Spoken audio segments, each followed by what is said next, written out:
അസ്സലാമു അലൈക്കും വറഹ്മത്തുള്ളാഹി തആല വബറകാതുഹു. ബിസ്മില്ലാ വൽഹംദുലില്ലാ അസ്സലാത്തു വസ്സലാമു അലൈക യാ സയ്യിദി യാ റസൂലുള്ളാഹ് വഅലാ ആലിഹി വസഹ്ബിഹി വസല്ലം. പ്രിയപ്പെട്ട മുഅ്മിനീങ്ങളെ, ഇന്നത്തെ ക്ലാസ്സിലേക്ക് സ്വാഗതം. ഇന്നത്തെ ക്ലാസ്സിൽ ഞാൻ നിങ്ങൾക്ക് പറഞ്ഞു തരുന്നത് എല്ലാവർക്കും ഒരുപോലെ ഉപകരിക്കുന്ന ഒരു ആത്മീയപരമായിട്ടുള്ള മാർഗമാണ് ഞാൻ ഇന്ന് നിങ്ങൾക്ക് പറഞ്ഞു തരുന്നത്. നമ്മൾ ഒരിക്കലും സാധിക്കുകയില്ല എന്ന് മനസ്സിൽ ഉറപ്പിച്ച് മാറ്റി നിർത്തപ്പെട്ട, അതായത് എന്ത് അള്ളാഹുവിനോട് ദുആ ചെയ്തിട്ടും അതൊരിക്കലും സാധിച്ചു കിട്ടില്ല എന്ന് നിങ്ങൾ മനസ്സിൽ ഉറപ്പിച്ച കാര്യം, ആ കാര്യം നിങ്ങൾക്ക് സാധിച്ച് കിട്ടുവാൻ, അതല്ലെങ്കിൽ എന്തെങ്കിലും ഒരു ആവശ്യം നിങ്ങൾക്ക് പെട്ടെന്ന് സാധിച്ച് കിട്ടുവാൻ വേണ്ടിയിട്ടുള്ള ഒരു മാർഗമാണ് ഞാൻ നിങ്ങൾക്ക് ഇന്ന് പറഞ്ഞു തരുന്നത്. ആദ്യം നിങ്ങൾ ചെയ്യേണ്ടത് വുളൂ എടുക്കുക. വുളൂ എടുത്തതിന് ശേഷം ഖിബിലക്ക് മുന്നിട്ട് ഇരിക്കുക. എന്നിട്ട് സൂറത്ത് യാസീൻ ഓതുക. സൂറത്ത് യാസീൻ ഒരു തവണ ഓതുക.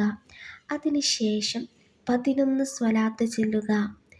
11 സ്വലാത്ത് ചൊല്ലിയതിന് ശേഷം അല്ലാഹുമ്മ റബ്ബി ലാ ശരീക ലഹു, അല്ലാഹുമ്മ റബ്ബി ലാ ശരീക ലഹു, അല്ലാഹുമ്മ റബ്ബി ലാ ശരീക ലഹു എന്ന ഈ ദിക്റ് 874 തവണ ചൊല്ലുക. അതിനുശേഷം വീണ്ടും 11 തവണ സ്വലാത്ത് ചൊല്ലുക. എന്നിട്ട് അല്ലാഹു സുബ്ഹാനഹു വ തആലയോട് ആത്മാർത്ഥമായി ദുആ ചെയ്യുക. നിങ്ങളുടെ ആവശ്യം എന്താണോ അത് നിയ്യത്താക്കി വേണം നിങ്ങൾ വുളൂ എടുക്കുവാനും അതുപോലെ ഖിബിലക്ക് മുന്നിട്ട് യാസീൻ ഓതുവാനുമൊക്കെ. അപ്പോഴൊക്കെ നിങ്ങളുടെ ആഗ്രഹം അത് മനസ്സിൽ ആത്മാർത്ഥമായിട്ട് കൊണ്ടുവരണം. ഇങ്ങനെ ചെയ്താൽ ഇൻഷാ അല്ലാഹു സുബ്ഹാനഹു വ തആല നിങ്ങൾ നടക്കില്ല, അസാധ്യമായി കരുതി ഏതൊരു കാര്യവും അത് സാധിപ്പിച്ചു തരുന്നതായിരിക്കും ഇൻഷാ അല്ലാഹ്.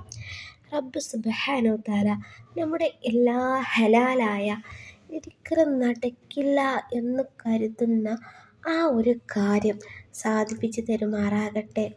ഈ ദിക്റിൻ്റെ ബർക്കത്ത് കൊണ്ടും യാസീൻ സൂറത്തിൻ്റെ ബർക്കത്ത് കൊണ്ടും നമ്മുടെ നല്ല എല്ലാ ഉദ്ദേശങ്ങളും സഫലീകരിച്ച് നൽകുമാറാകട്ടെ. രോഗങ്ങളെല്ലാം ശിഫയാക്കി റാഹത്തുള്ള, ഇസ്സത്തുള്ള, സമാധാനവും സന്തോഷവുമുള്ള ജീവിതം നൽകി അനുഗ്രഹിക്കുമാറാകട്ടെ. സാമ്പത്തികപരമായിട്ടുള്ള ബുദ്ധിമുട്ടുകളെല്ലാം നീക്കി സമാധാനവും സന്തോഷവുമുള്ള ഒരു ജീവിതം നമുക്കെല്ലാവർക്കും നൽകുമാറാകട്ടെ. ആമീൻ യാ റബ്ബൽ ആലമീൻ.